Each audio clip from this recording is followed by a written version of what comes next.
ඉතිහාසයේ යම් යම් සම්දිස්ථානයන් වලදීත් මේ කාරණාවන් වෙලා තියෙනවා.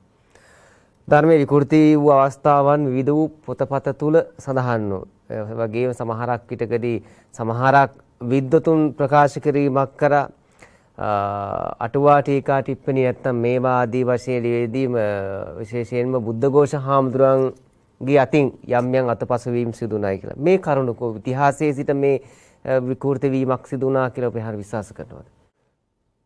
අපි මහත්මයා මේ ඉතිහාසය අපිට බොහෝ දේ උරුම කරලා දුන්නා වගේම බොහෝ දේ අපෙන් උදුරගත්තා වගේ ස්වභාවයක් තියෙනවා.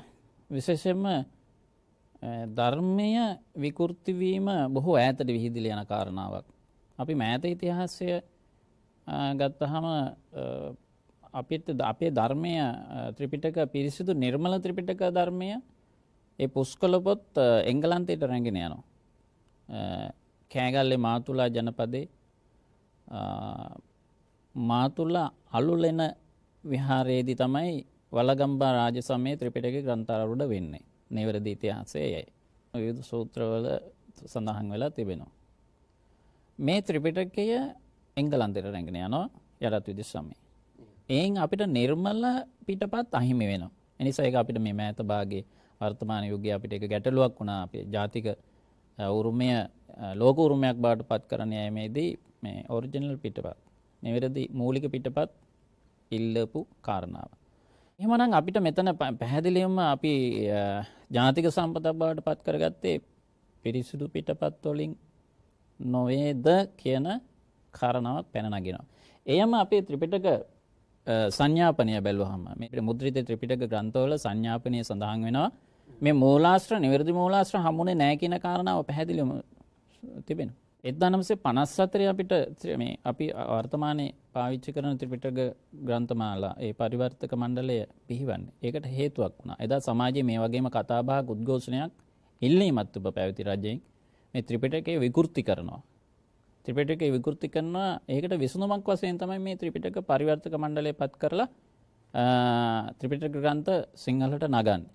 ඒට හේතුවක් වුණේ අපේ මුලින් මුද්‍රණය වුණ ත්‍රිපිටක පොතක් අර එංගලන්තයේ අරන් ගියපු ඒ ත්‍රිපිටකය දැකපු අපේ සොයිස මහත්මයා.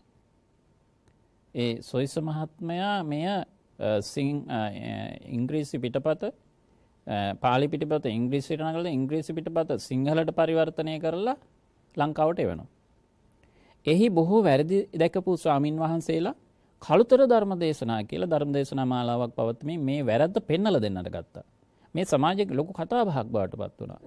ඒ කතාබහට පිළිතුරක් වශයෙන් තමයි එදා පැවති රජයේ 1954 වෙනකොට 52 54 වගේ කාල සීමාවන් වල මේ පරිවර්තක මණ්ඩලය පත් කරලා එහි උපදේශක ආනන්ද මෛත්‍රී ගරුතර හාමුදුරන් වහන්සේ අපේ මම පෙන්නලා දෙන්නම්. මුලින් පෙන්නලා දුන්නා මේ පරිවර්තක මණ්ඩලයෙන් සිදු වුණු යම් අතපසුවීම්.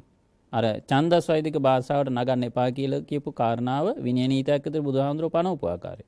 නමුත් ඒ වැරැද්ද මේ පරිවර්තක මණ්ඩලයෙන් සිද්ධ වෙනවා. මේ අද අපි භාවිතා කරන ත්‍රිපිටකයට බොහෝ ඒ සංස්කෘත වචන එකතු වෙලා තියෙනවා. එතකොට එහෙනම් නිර්මලව බුදුරජාණන් වහන්සේ මේ කියපු නිවන් දකින්න මේක ඊටම වැදගත් වෙන්නේ ඒකයි. මේ දුකින් නිදහස් වෙන්න පුජ්‍යලයට පෙන්වලා දුන්නේ මාර්ගය හරියාකාරයට භාවිතා කරන ආකාරය විවර වෙන්නේ නැහැ. අර්ථ ධම්ම නිරුක්ති පටිපාද පටිසම්භිදා විග්‍රහ කරගන්න බෑ සංස්කෘත භාෂාවෙන්. මම පෙන්වලා දෙන්නම් මේ පරිවර්තක මණ්ඩලයෙන් සිදුවෙන කාරණාවක්. ඔබ දන්නවා අද අපිට පාසල් අධ්‍යාපනය අපේ දරුවන්ට උගන්වන්නේ සිද්ධාර්ථ චරිත කුමාරෝත්පත්ති ඒ වගේම ඒ බුද්ධ චරිතය උගන්වන්නේ ආනන්ද මෛත්‍රී හාමුදුරන් වහන්සේ ලියන ලද බුද්ධ චරිතය පොත. ඒ බුද්ධ චරිතය පොතේ ආනන්ද මෛත්‍රී හාමුදුරන් වහන්සේම පෙන්නලා දෙනවා කියලා දෙනවා මම මෙය ලියන්නේ මෙය ගන්නේ ඉන්දියාවේ ලලිත විස්තරයෙන් කියලා. එතකොට මොකද්ද අපේ දරුවන්ට උගන්වන්නේ ඉන්දියාවේ ලලිත විස්තර. අර මහායාන දර්ශනයේ මහායාන උගතුන් විසින් ලියන ලද ඒ පොත්පත් වලින් තිබුණු දේ අරගෙන පරිවර්තනය කරලා ආනන්ද මෛත්‍රී හාමුදුරුවෝ බුද්ධ චරිතය පොතක් ලියනවා. ඒ බුද්ධ චරිතය පොතේ අපේ අධ්‍යාපන දෙපාර්තමේන්තුවේ විෂය නිර්දේශයට බුද්ධ ධර්මය උගන්වන්න දරුවන්ට නිර්දේශ කරලා උගන්වනවා. හැබැයි අපිට තියෙන අවසනාවන්ත තත්වය අරිය පරිේෂණ සූත්‍රයේ බුදුරජාණන් වහන්සේ ශ්‍රී මුඛයෙන් බුද්ධ වචනයෙන් දේශනා කරන කාරණා මේ බුද්ධ චරිතය පොතේ විකෘති විදියට තියෙනවා. ඒ අර ලලිත විස්තරයෙන් අරගෙනපු කාරණා මම පෙන්වලා දෙන්නම් ඔබට.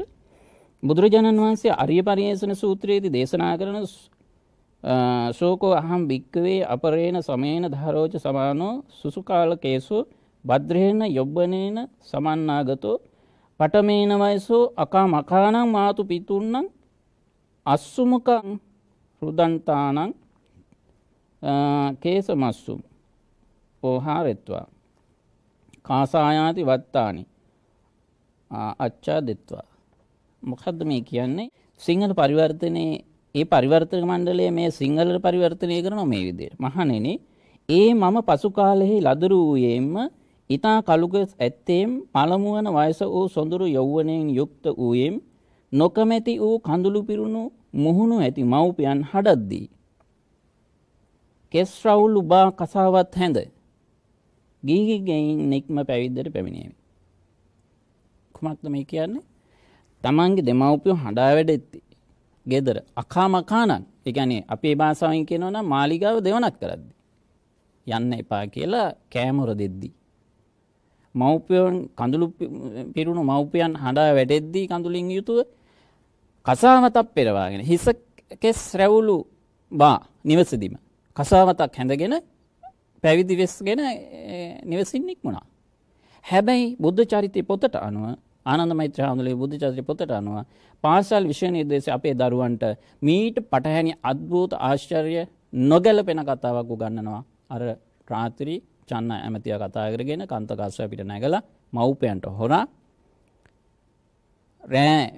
හොරා ගිහිල්ලා අර සහම්ප්‍රති බ්‍රහ්මයා දුන්නු අටපිරිකර ලබාගෙන පැවිදි වෙස් ගත්තා කියලා. ඉතින් මේ එක කාරණාවක් ප්‍රධාන වැදගත් කාරණා. එතකොට මේ අපි කියන්නේ, අපි මතු කරන්නේ දරුවන්ට බොරු ගන්නන්න එපා. දරුවන්ට බොරු ගන්නන්න එපා.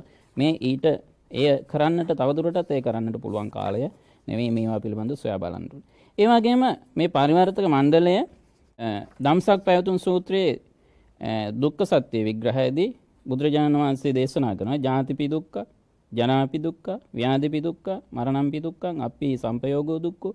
මේ විදිහට මේ දුක්ඛ විග්‍රහයේ විස්තර කරන මේ පියන්න පරිවර්තනය කරන්නේ නැහැ. දැන් කොහොමද මේක පරිවර්තනය කරන්නේ? ජාතිපි දුක්ඛ ඉපදීම දුකක් කියලා. ජනාපි දුක්ඛ, ව්‍යාධිපි දුක්ඛ පරිවර්තනය කරන්නේ ඉපදීම දුකක්, ජරාව දුකක්, ව්‍යාධිය දුකක්, මරණය දුකක් කියලා. එතකොට මරණම්පි දුක්ඛං, මරණං මරණය, පි පරිවර්තනය වෙන්නේ නැහැ, දුක්ඛං දුකයි. එතකොට මරණය දුකයි. බුදුහාමුදුරුවෝ කියන්නේ මරණය දුකයි කියලා නෙමෙයි.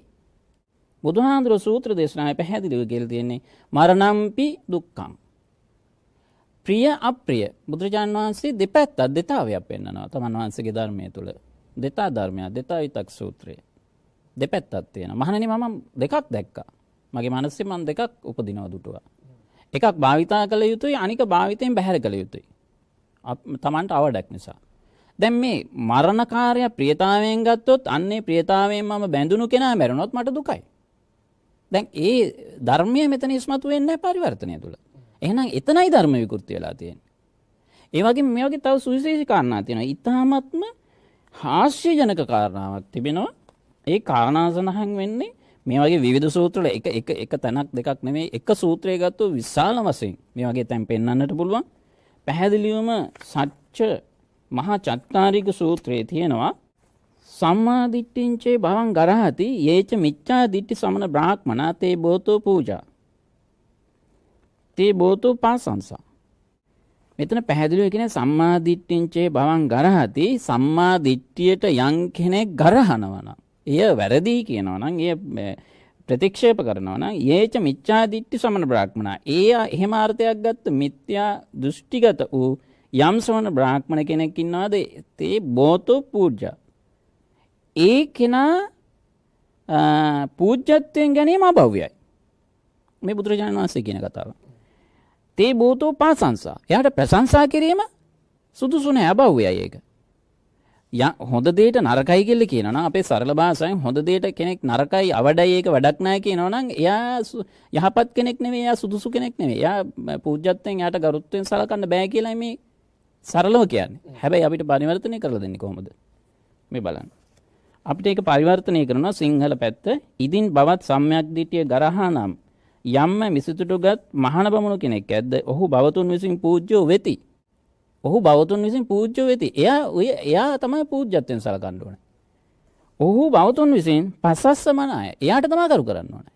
හොඳ දෙයට වැඩක් නැහැ නරකයි කියලා යමක් කියනවා නම් එයා පූජ්‍යත්වයෙන් ගන්න, එයාට ප්‍රශංසා කරන්න කියලා මේ පරිවර්තක මණ්ඩලය පරිවර්තනය කරනවා. මේක මේ දැන් පන්සලේ යම් ස්වාමීන් වහන්සේ කෙනෙක් මේ සාකච්ඡාව අහන් ඉන්නවා නම් මේ දැන් ත්‍රිපිටකය මහාචත්තාරික සූත්‍රය පෙළලා මේ සිංහල අනුවාදනය මේ පරිවර්තනය බලලා කියවලා මේ සත්‍ය අසත්‍ය දැක ගන්නට පුළුවන්.